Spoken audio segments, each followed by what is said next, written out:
Sir, si PBBM po recently, sinabi niya na hindi siya nakikialam sa impeachment proceedings. Masyado na raw siyang maraming inaasikaso as president. Ano pong masasabi niya doon? Ang impeachment po ay constitutional duty ng Senado at ng Kamara. Hindi po dito saklaw ang ehekutibo. So, tama po ang ating presidente. Hindi po, ito po ay constitutional duty ng dalawang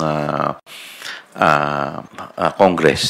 Yung House at saka yung upper chamber, which is the Senate. Pero sir, won't it be beneficial for the prosecution if he makes a stand like he did the first time na sinabi niya he stressed on accountability? Or better na wag na lang magsalita ang palasyo about impeachment? Siguro sa akin pong pananaw na mas maganda na hayaan na lamang po natin yung palasyo na gampanan nila ang kanilang tungkulin bilang punong ehekutibo dahil marami rin pong dapat natutukan ang ating Pangulo.